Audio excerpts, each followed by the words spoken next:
If you're fasting, eating clean, and trying to lose weight, but it still feels harder than you think it should, there's a brutal truth that most people never hear and might not want to believe. That is that your body cannot burn fat efficiently while it thinks it's under threat. And after 40, unfortunately, one of the biggest signals of threat could be caffeine. I struggled with this exact thing, which is why I'm going to show you the science behind why caffeine blocks fat loss after 40, how cortisol comes into play with that, and why fasting itself might actually work out better without caffeine. And most importantly, show you how you can fix it without even needing to white knuckle discipline. Remember, this is just my personal experience and not meant to be medical advice whatsoever. So I didn't quit caffeine to lose weight.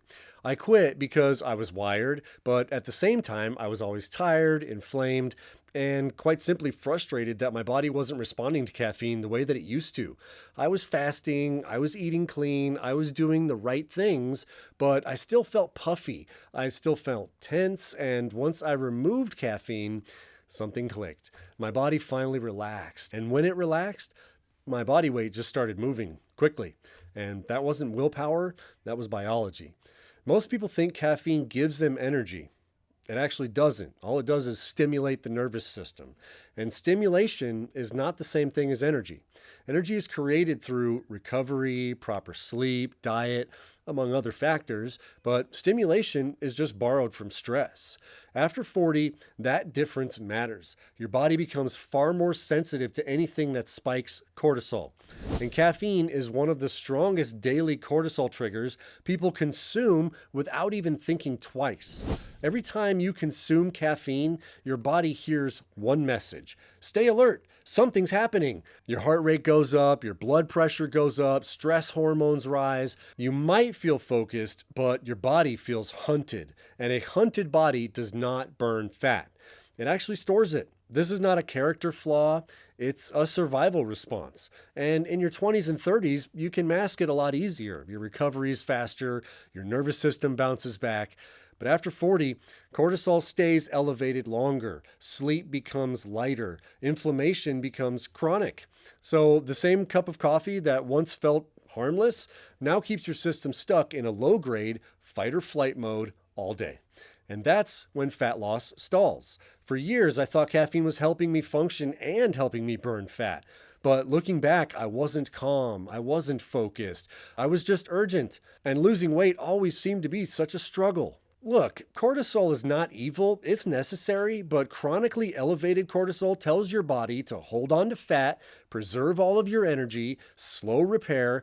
Biology always overrides effort in my experience. Fasting is powerful, but only when the nervous system feels safe. Fasting with caffeine actually raises cortisol, increases stress, trains the body to conserve. Fasting without caffeine lowers inflammation, improves insulin sensitivity, and signals safety. And that's when I've found that fat becomes accessible. Weight loss is not about forcing your body. It's about removing the signals that tell it to hold on. When you calm the nervous system, your hunger regulates, your cravings quiet, energy stabilizes. This is why so many people fail with perfect plans. They never address stimulation, and if they do, they usually encourage it. For me, this meant replacing coffee with herbal tea, obviously not caffeinated, but that meant green tea and yerba mate, a couple of my former favorites, were no longer on the table. Also letting mornings be calm, think meditation, yoga, and then, of course, eating simple, grounding meals.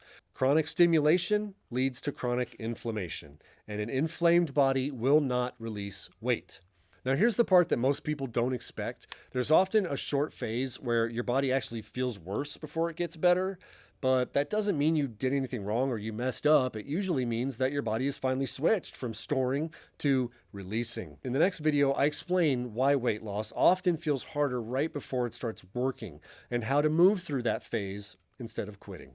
See you then.